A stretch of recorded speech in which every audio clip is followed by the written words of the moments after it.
इस वीडियो में हम बात करेंगे how to calculate radius of an atom. हमने पढ़ा होता है कि रेडियस होता है जो न्यूक्लियस के सेंटर से लेकर एटम के लास्ट शेल तक जो डिस्टेंस होती है वही रेडियस ऑफ एटम होता है। लेकिन आज हम निकालेंगे कि उसकी कैलकुलेशन एक्चुअली वो किसके बराबर होता है। पहले हम पता होना चाहिए रेडियस ऑफ एटम होता क्या है। रेडियस ऑफ एटम सिंपली होता है जो एटम के न्यूक्लियस के सेंटर से लेकर एटम के लास्ट शेल तक जो डिस्टेंस आएगी उसी को हम बोलते हैं रेडियस ऑफ एन एटम। अब हमें इसको कैलकुलेट करना है। कैलकुलेट करने के लिए हमें दो चीज़ें पता होनी चाहिए इसमें, एक तो इलेक्ट्रोस्टैटिक फोर्स और दूसरा सेंट्रिपिटल फोर्स। हम तभी निकाल सकते हैं ये calculation of radius of an atom जब वो दोनों बराबर होंगे। मतलब जब इलेक्ट्रोस्टैटिक फोर्स ये बराबर होगा सेंट्रिपिटल फोर्स। अब इलेक्ट्रोस्टैटिक फोर्स क्या होता है? ये वो फोर्स होता है जो दो चार्जों के दरमियान होता है, इलेक्ट्रॉन और प्रोटॉन के दरमियान, या इलेक्ट्रॉन इलेक्ट्रॉन के दरमियान भी हो सकता है। वो फोर्स जो दो चार्जों के दरमियान होगा जब वो रेस्ट में होंगे उसी को हम बोलते हैं इलेक्ट्रोस्टैटिक फोर्स। वो फोर्स जो एक पार्टिकल या एक हम बोल सकते हैं एक पार्टिकल को सर्कुलर पाथ में घुमाएगा, उस फोर्स को हम बोलते हैं सेंट्रिपिटल फोर्स। अब जब ये दोनों बराबर होंगे तभी कैलकुलेट हम कर सकते हैं रेडियस ऑफ एन एटम। मानो इलेक्ट्रोस्टैटिक फोर्स होता है बराबर, वो किसके बराबर होगा K e square, where K is electrostatic constant, e square upon r square, और centripetal force m v square upon r. अब ये आर और ये आर कट जाएगा, यहाँ से आएगा एम वी स्क्वायर के ई स्क्वायर अपॉन आर। अब हमने पढ़ा होता है according to second postulate of Bohr, वो क्या कहता है जो angular momentum of an electron, मतलब एंगुलर मोमेंटम किसके बराबर होता है? वो होता है बराबर एम वी आर। वो बराबर होता है n h upon 2 pi, where n is a shell number. ये हो सकता है 1 2 3 पहला शेल लो दूसरा शेल लो। और एच क्या होगा? एच होगा प्लैंक्स कांस्टेंट, जिसका वैल्यू होता है बराबर 6.624 इंटू द 10⁻⁻34 जूल सेकंड। तो यहाँ से हम v का वैल्यू निकालेंगे। v का वैल्यू आएगा बराबर एन एच अपॉन 2 पाई एम आर। अब ये वैल्यू हम पुट करेंगे किस में?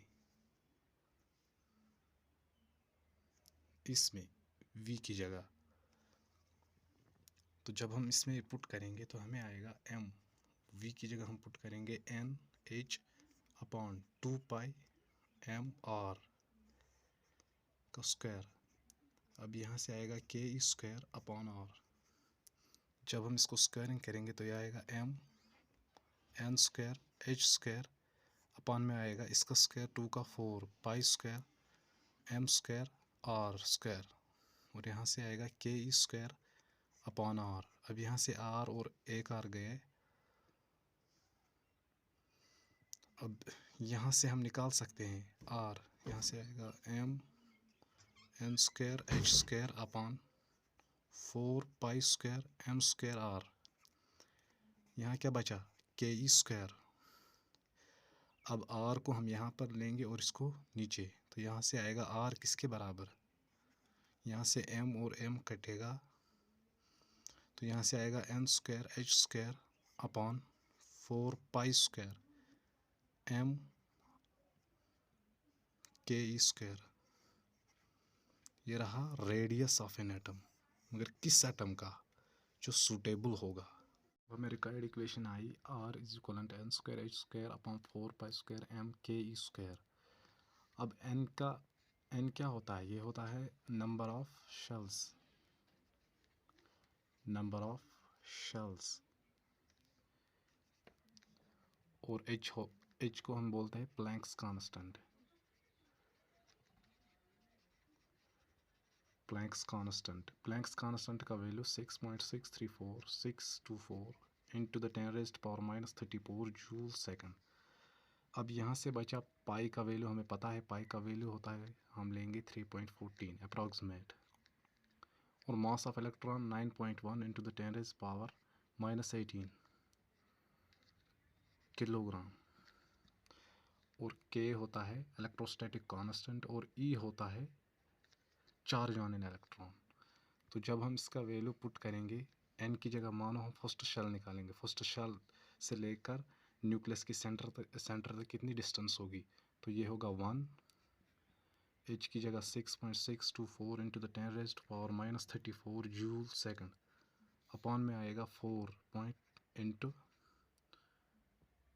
3.14 इंटू 9.1 इंटू द 10⁻⁻18। इसकी जगह हम पुट वैल्यू करेंगे 1/4 पाई एप्सिलॉन नॉट, होता है बराबर 9.9 इंटू 10⁻⁻24 और charge on electron 1.6 into the 10⁻⁻19 coulomb, इसका स्क्वायर। अब ये आएगा बराबर अप्रॉक्सीमेटली, अब ये आएगा बराबर 0.529 इंटू द 10⁻⁻11 मीटर। ये होता है रेडियस, कहाँ से कहाँ तक, फर्स्ट शेल से लेकर न्यूक्लियस के डिस्टेंस तक, न्यूक्लियस के सेंटर तक।